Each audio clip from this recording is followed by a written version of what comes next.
All storms begin with a gentle breeze. Gradually they gain strength and momentum, and before long a powerful force takes control of us all. All over Ireland, groups of us, GAA players, pull up in our cars and head to the dressing rooms of our local GAA clubs.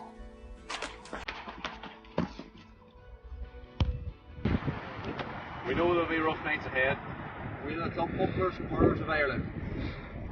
And our return to training this year is as good a time as any to recite our manifesto.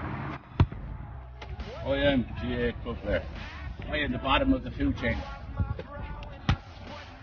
I'm the fella who must organise his whole life around the fixtures of an inter-county team and an Olympic play. I'm the lifeblood of the association, so they say. Sometimes I feel like a whipping boy. I'm the lad who can't book my summer holidays. I don't know when they're going to be. May, June, July, haven't a clue. Already the holidays, lad. Can't call it. League fixture next week. And I am the man constantly telling the wife to rearrange plans for the weekend away. What am I supposed to do? I don't have a clue from week to week when our next match is.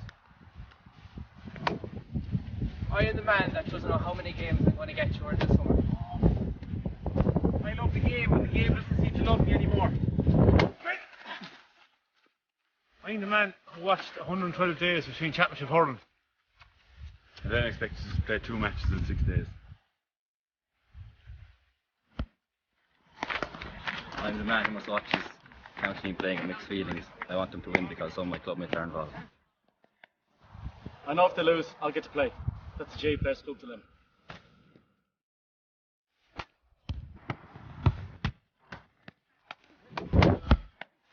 Do you know when your season is due to end? Do you know when you can book a holiday or even a weekend away? Help us fix the fixtures once and for all. Have your voice heard and register today at gaaclubplayers.com.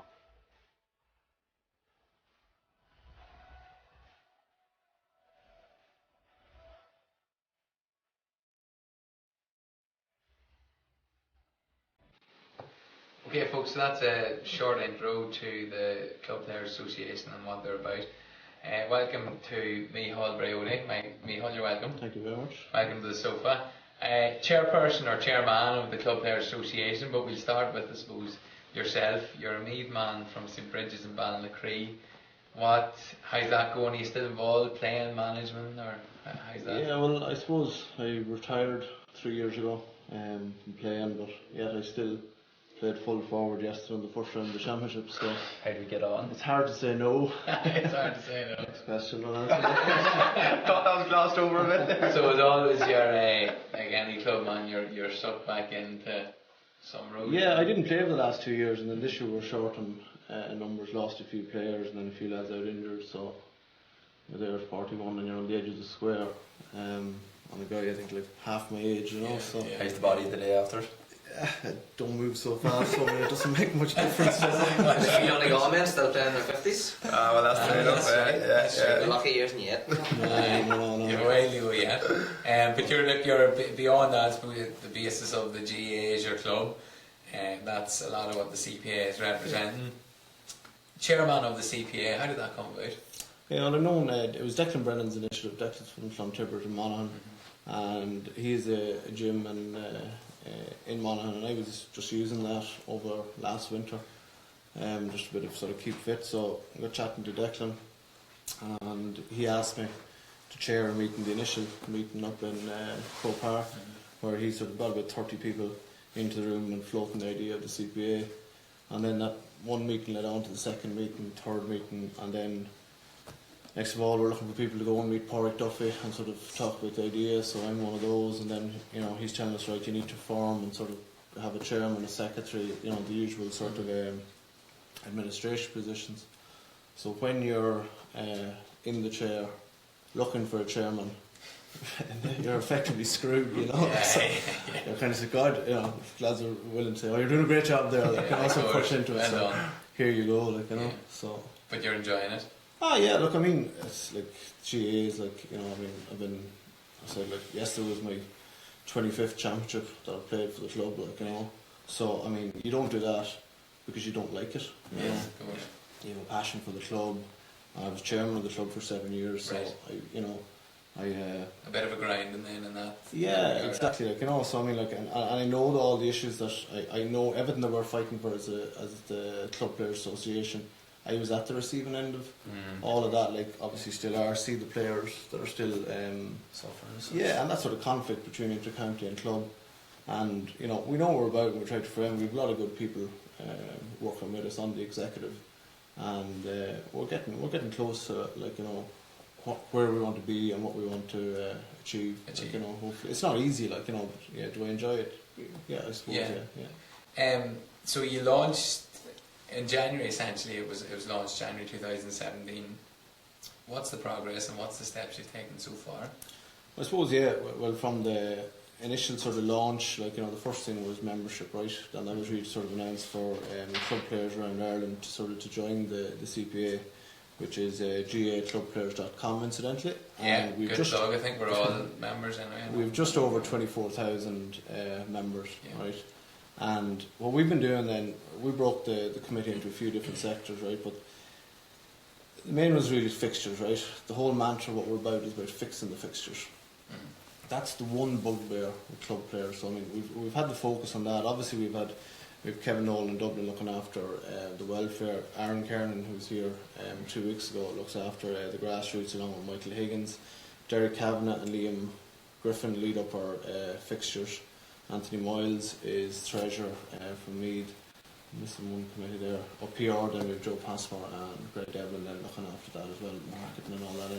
So there's quite a lot involved when you have so many members. Yes. Keeping them informed by email. You've seen we've done surveys then, sort of doing straw polls on different things and what their views are on certain things. But where the main work has gone on is behind that, right? We've met with senior officials in Croke Park, I think 7 times at this stage. Right. And have they been receptive? Yeah, I mean, from the outset, Park Duffy was very open to the idea. He's himself a member of the CPA, and some of the first members, and you know, very positive. And I suppose that we're trying to do, and we did come out pre-Congress. We were straight in on Congress, and we obviously came out against the Super 8 because we asked for the proposals to be parked purely because we said, number one, hurling wasn't been looked after, right? And now they're kind of realising that they're looking at a special Congress for hurling. So what we wanted was all the fixtures to be looked at together. It's what we feel, and a lot of people feel, is a lot of incremental change being put in piece by piece, and that's what's led us to where we are today. A bit of change this year, next year we put in another change. There's no master plan. We actually have a comment here. Is to fix the fixtures really the CPA logo? Well, it's what we're about. It's the only thing we're really concentrating on. Some people have brought up things like, why aren't you sort of, you know, can you get involved in insurance? Can you get involved in other things like welfare and all that sort of things, and diets and all that? And we said, if we don't fix the fixtures, right? Number one priority. It's the number one thing that is the knock-on effect, is the domino effect for all those other things. Yes. That was your basis of your beginning, really. Yeah, that's where all the frustrations are. Like, I mean, the amount of emails we got from clubs, from club players around the country, just with, you know, we've all heard them. I'm not going to go into the war stories. This, you know, my club, I don't get to play for so many months waiting or weeks waiting on the inter-county guys.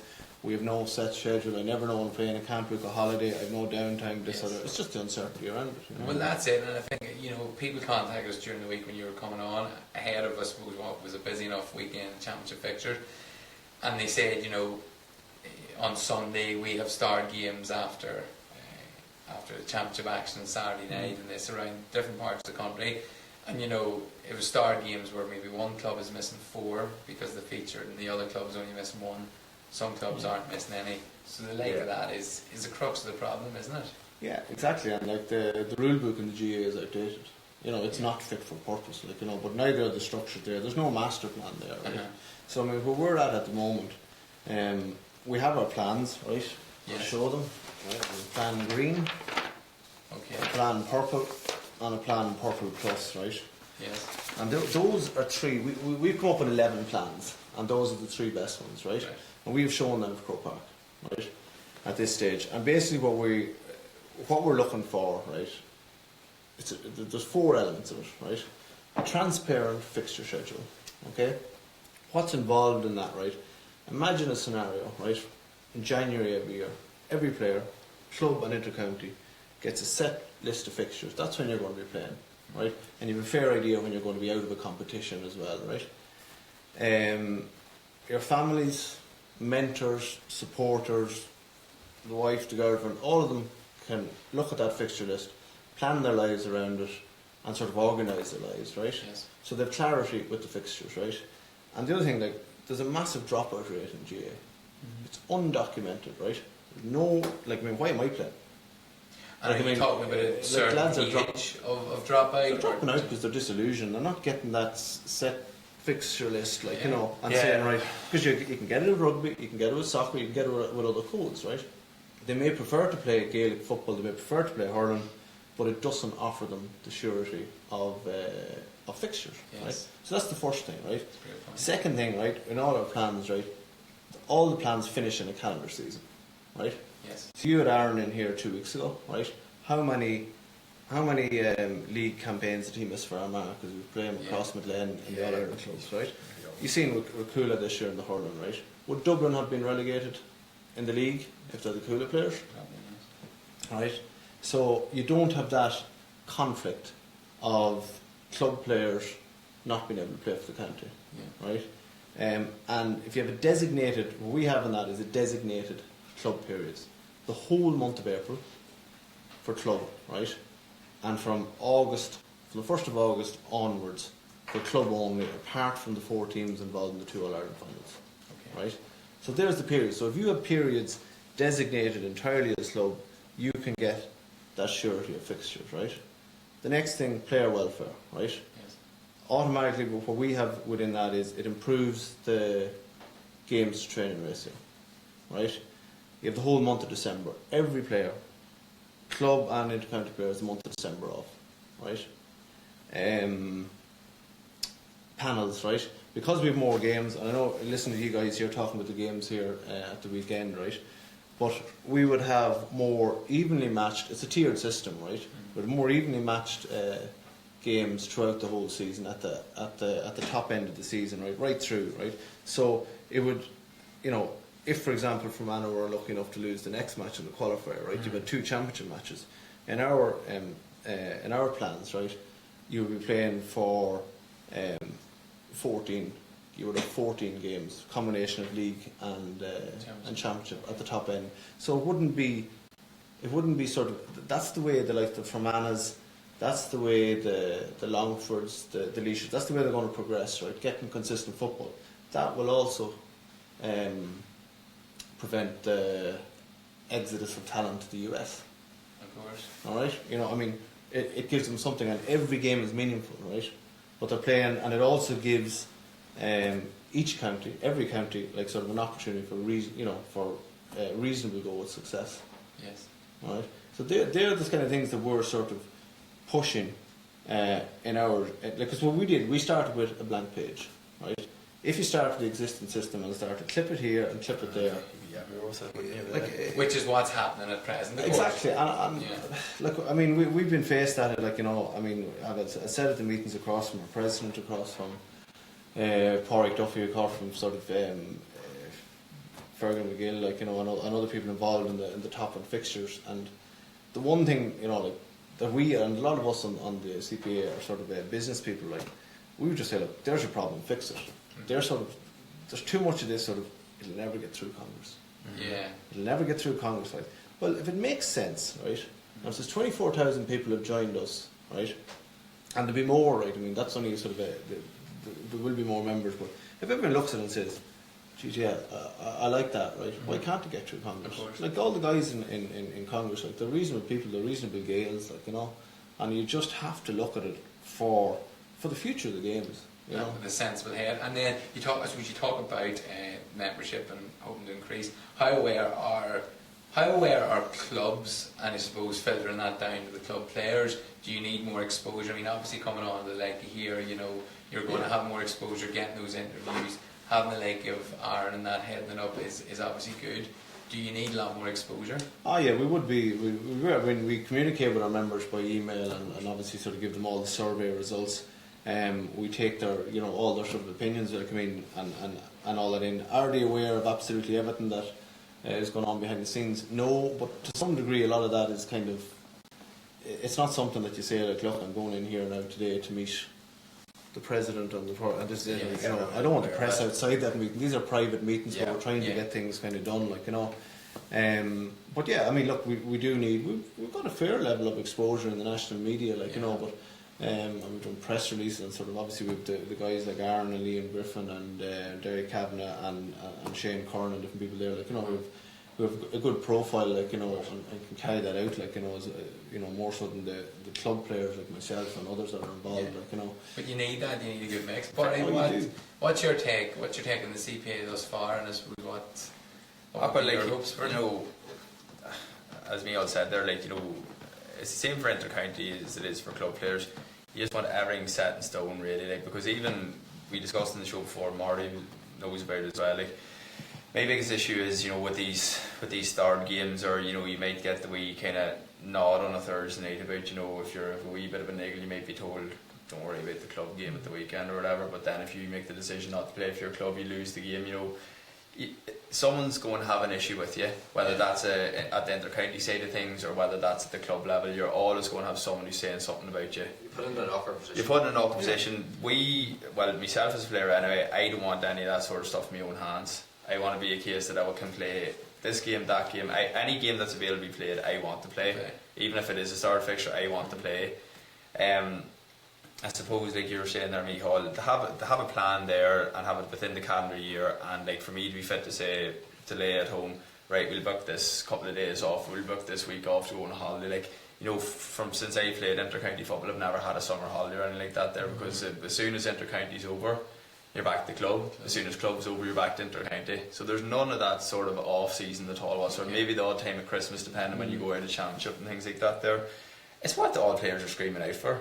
They just want a bit of solidity. They want to know exactly what the story is with the fixtures, and it just makes complete sense, because it's the whole case, I suppose, comes back to me all as well with when you're on about welfare. This player burnout is for the younger players as well, I suppose, coming through the minor ranks, under 17s and all that, in the under 19 championships and things like that. Now it's all for the future plan and things like so it is. But it was interesting the point you said there about the kind of 14 games for X, Y and Z county, depending. It's going to have a good level of football as well at that stage, exactly. So here I'm all for it. So you're supportive, without a doubt. There's three different plans there. There's variations of that. We're not coming out and saying, look, this is the only way it'll work, and it can be tweaked to sort of, I was actually going to say, whenever you're saying that, whenever you've had these meetings, I know you can't go into too much, is there a specific reason, or whenever you're coming out of these meetings, is there X, Y and Z reason why they're not kind of looking to go ahead with these sort of plans, or are you getting sort of feedback to say, well, this won't work because of this, or we can't do this? Are you getting any of that feedback whenever you're in these meetings? Yeah, or as I said, they look at Congress and say, well, look, and I do appreciate that the changes were put through. If you go back last year, not to Congress 17, but Congress 16, where they tried to get the All-Irelands brought back, a couple of weeks, and it didn't go through, Yeah. But I think the problem with trying to get things through Congress is nobody sees the master plan. We want to see where our games are going to be in 2020, 2025. That's what we're showing you there, right?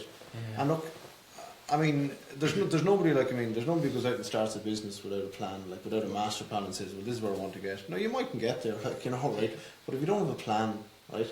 But at the moment, it's going to, we'll change this a little bit, change this a little bit. How could you forget hurling at last Congress, And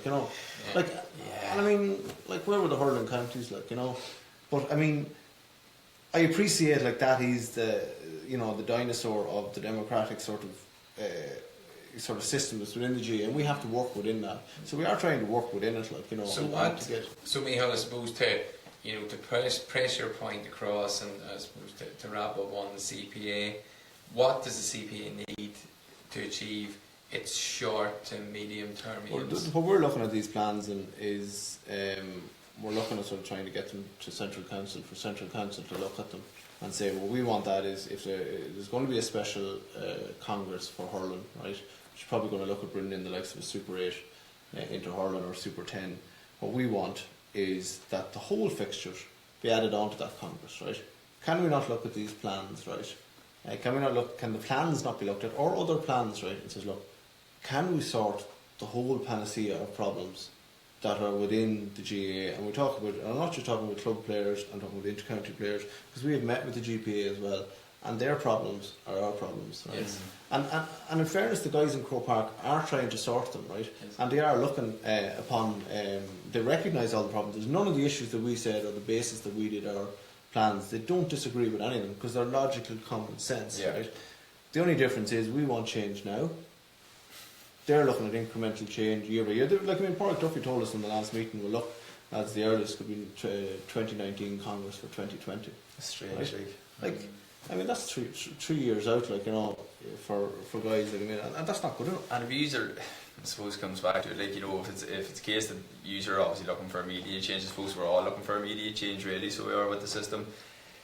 If it is a case that it's kind of incremental and it's going bit by bit, what way does kind of go then, or what can be done to try? Because I know obviously the end goal is to get the way that you want these plans to be.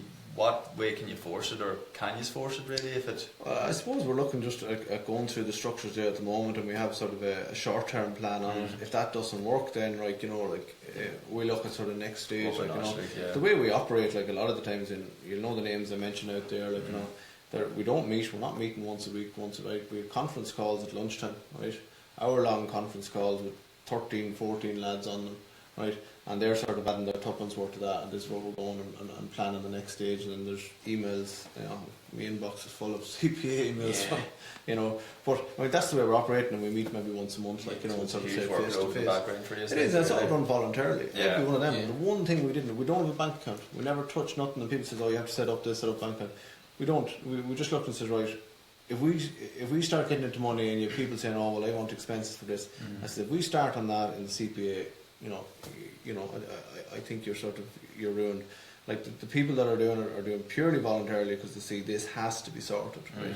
And that's the sort of, and I think if we maintain that ethos, nobody can question why we're doing it. Well, look, you've a great organisation thus far. We wish you the best of luck with getting centre council and getting heard. Hopefully getting the plans implemented a bit quicker. Micheal, you're going to stick around with us. We're going to take a look ahead the next again. There may be a few questions on social media for you, but look, we definitely wish you the best of luck with that. Okay, we will move on, lads, to the preview of the weekend ahead, and Jib will cut in with any social media stuff. Saturday sees go to Munster, Waterford playing Cork. Cork hurlers with a surprise win on Sunday, of course. A massive win against Tip, reigning All-Ireland champions. Waterford Cork, how do you see that going, Baz? I suppose it's kind of not usual ground for Cork to be in at this stage, you know, playing a match, so it's a wee bit different for them, like, but I suppose realistically you'd have to say it's going to be a Cork win in that there, like, you know, played Waterford many years ago now, back in Division 4, like, you know, big massive physical team is what you expect for the word, but it's just I think, you know, just the quality at the end of for Cork should see them through fairly easily. I'd say, like, you know, should be really like maybe 6, 7, 8 points. I'd imagine they should be winning by, like, yeah. And staying in Munster, Clare versus Limerick in Ennis. Baz, obviously you played against Clare this year. That might be that straightforward. No, definitely not. Limerick's a couple of decent forwards. I think the Clare definitely have to look out for, and I suppose the Clare's defence wouldn't be seen as their strongest part of the game, it'd be more their midfield and attack is the other side of the pitch they'd be predominantly known for, like, but I just think I know we're playing Clare. I suppose they did a fairly good season. They wanted to solidify Division 2 status, so they did, which they did, like, at the end up. I would say Clare, don't think it's going to be an easy ride for them whatsoever, Rory, but I'd imagine, like, they should probably come out maybe 3-4 points in that there. Like, I should see them getting into the semi-final against Kerry. Okay.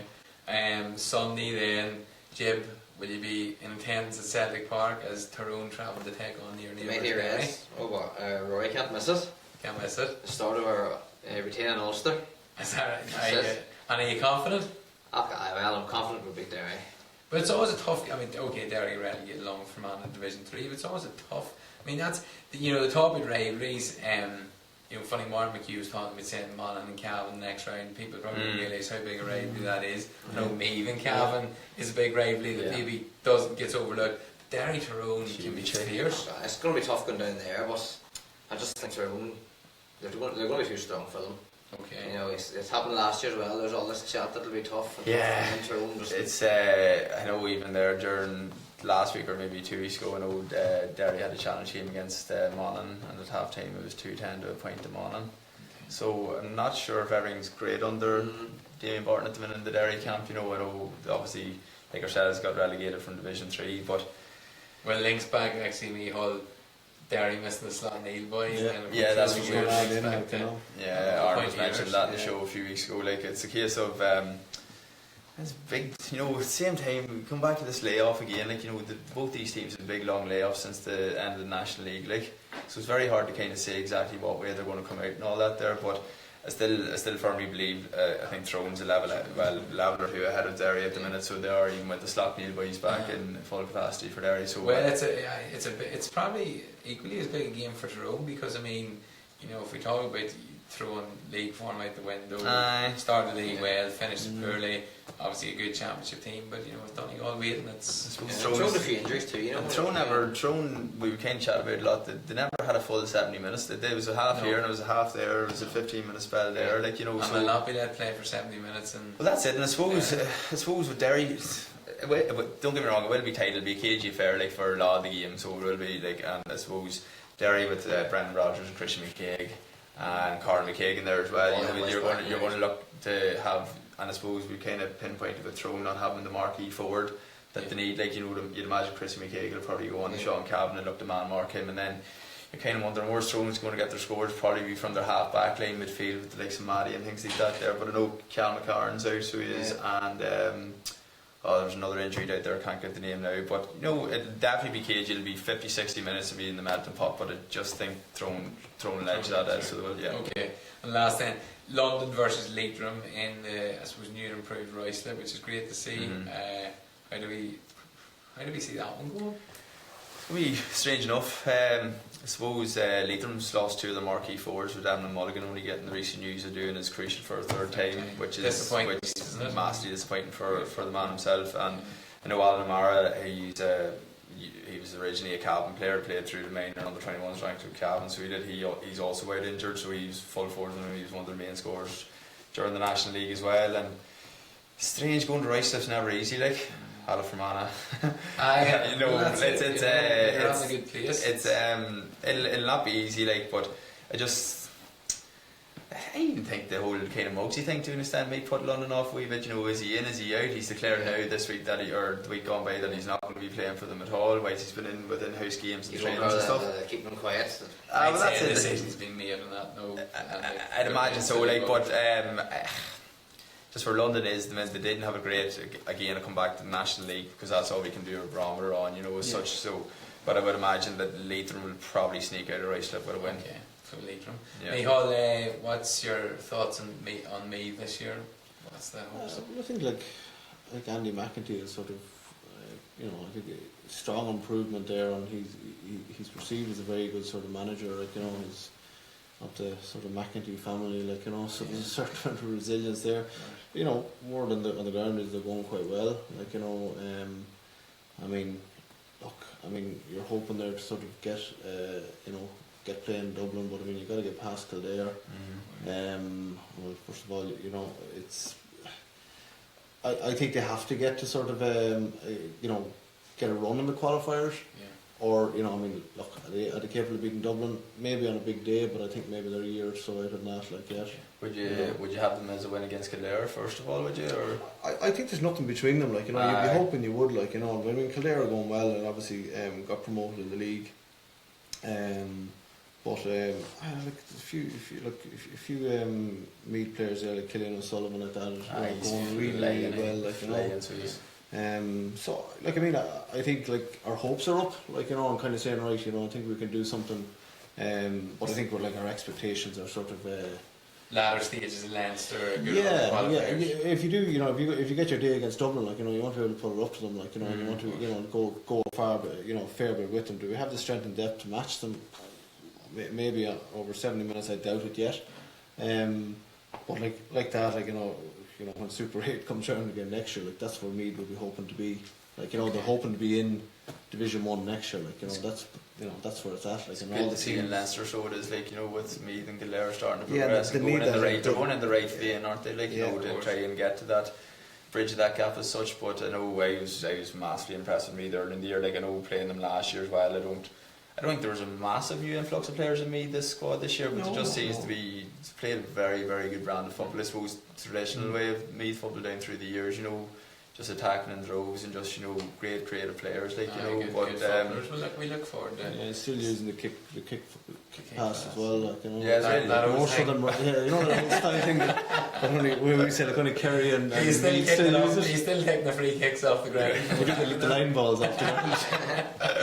Look, we'll definitely keep an eye for me. This was more so in the summer than having yourself in. Jib, how are we looking on social media? Yeah, we have a couple of questions and comments here. Chazza Patrick, he says, our club fixtures in other sports pulling young players away from the games. Chris Calhoun says, the GAA is turning men and women away from it due to fixtures. Men not knowing when to book a family holiday, for example. Then when they get noticed, they have to pay through the roof for it because it's a last minute deal. He's watching the pocket, but I think that is something, and you know, I think we talked this before that, you know, maybe I suppose urban within towns and cities, the whole soccer and rugby pull is probably more in relation to Gaelic because you lose more players for that reason. You look at Dublin at the moment. Dublin's on the crest of a wave, and GAA is now cool in Dublin. It's thriving. It's for 10 years. Rugby was cool. Yeah, soccer's always been cool. Yeah, but you know that. There you have it. There's the people talking. That is an issue. That's exactly the type of sentiments we're getting. Like, you know, and it's a huge thing to be able to sort of plan your life around it. Like, you know, and another thing we kind of didn't mention there was, like, you know, for trainers or for players, especially at club, like, you know, when you don't have surety of fixtures, you can't actually time your peak. Like, you know, I mean, you have the first round of the championship there yesterday. Like, you know, okay, you're building up to it, but when you're not sure. Well, it could be in 2 weeks or 3 weeks now. If me win, right, it'll be 3 or 4 weeks, or else it'll be the end of the summer. You're like, how hard do I go training? Like, you know, and you look down, you go down to you know, World Junior Club, and you go down training, and you're hoping to have 20, 23 lads out, and you're down there and you're like 9, like, you know. But you know, the thing I don't get is even from Anish or Roy, you know, as well. Like, it's a case like whenever the senior games aren't being played and yet you have 2 junior fixtures on, you know, a lot of times junior football, like, you know, it's men with families, like, so young children and all that, and you're expected to play. It's great for us junior footballers, Barry. Oh, I know that, I know. No, but like, you know, having to play a fixture on a Friday night and then having to play another fixture on Sunday, and like, you know, the thing about with the junior football up here, or the reserves football up here, is a case that, like, it's always run off earlier than seniors is finished. So you know yourself, you want to keep everyone integrated, you want to keep everyone motivated. And then all of a sudden you've neither no junior games to play, seniors is kind of called off, or depending on how your county's doing in championship. Like you said, it's just why that is happening is, like, because the fixtures are so congested, even be it a club and in the county, the whole thing is like, let's just run them off. Like, let's get rid of them, let's get rid of that team. We're hearing even have to go back. We've got they're out of it now, like, you know, so there's no reason why they shouldn't. But how does that, like, perfect example is hurling in Meath and Kildare, right? You know, you're training all year, like, you know, for 3 weeks in the Christy Ring Cup, 10 or over 3 weekends, 3 games out. That's grand. That can clear up them. How's that going to develop hurling? In those countries, like, you know, how does that develop? Like, you know, these 2-3 games, like, you know, it's not answering that. Fair enough. Fair questions, Jib. Lorraine Keown has got one for you, Micheal. Is it time to look at the current championship format, given the Fermanagh and Antrim results of the weekend? She says the bigger teams are easing themselves in, and there's just quite a gap. Absolutely, I have 3 solutions to it there. Or we have 3 solutions to it, like, and also it has to be looked at, right? Yeah. I mean, they're in record. The reason the Super 8 was brought in, right? It was openly said in Croke Park because I think it was the Dublin Longford game 3 years ago. Like, you know, it was an absolute hiding to nothing. That's right. Like, and there was 4 hours here, like, you know, 2 teams very, very uneven, right? And they said, right, well, look, we need to sort of do something. We need to sexy up the championship. We need to sort of get it more interesting. And they sort of crammed ahead at the back end of the season, right? That still doesn't fix the fact that Dublin will be playing Longford, right? You know? So it's kind of like, you know, you break your leg and you stick a plaster on your arm. But Brawley was talking about this last year too, and then remember, Fermanagh came up against Dublin then, and, you know, they put in a good performance. The thing is, like, see the the whole thing with the fixtures and Fermanagh, like, and we were saying earlier in the show as well about the turnover of players. If you had the season condensed, I guarantee you there wouldn't be as many players leaving. A lot of the reason why you're leaving is because you have literally no time for anything other than inter-county football for whatever, how long ever you're in it for, 6-7 months, whatever it is. You have no time for anything else. And because, like, it's that pressurised of an area now, is that if you even decided to go for, say, even a weekend you missed a game, or during the week you may miss 2 training sessions because you went for a wee city break or whatever, could go against you then the rest of the season. That may be you going off the team. Course, yeah. You know what I mean? So it's things like that there that's completely, that's what's in your head, like, you know. But I know, like, it seems to be a case with a lot of younger lads now, is the case that they just say, here, fuck it, we'll have to do something else, you know, going out of the inter-county scene, and then just, you know, could be a massive talent.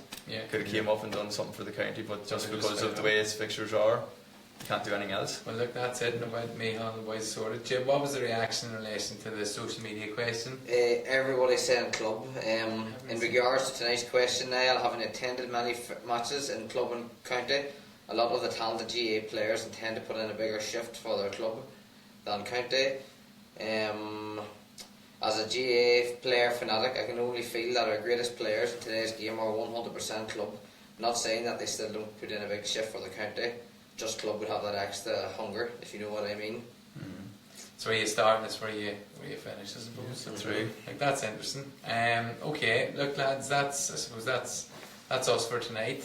We've had a good look back at what was a good weekend. Hopefully another fun-filled weekend this weekend with the 4 games ahead. Micheal, we wish you the best of luck with the CPA. You're doing a great job thus far. Really appreciate Aaron and yourself coming in to spread the word, and look, hopefully the top dogs will listen to you and these things will be sorted. Keep spreading the word. Keep spreading the word, folks. There you are. So, Jib, Barry, have a good week. It would have been nice to thank Marty too, but sure, he said other things down in North East Studios. Marty will be back next week, folks, as well. We've another special guest. So, as I say, subscribe to YouTube, follow on Facebook, keep linked into us, and we'll announce during the week who's coming on board.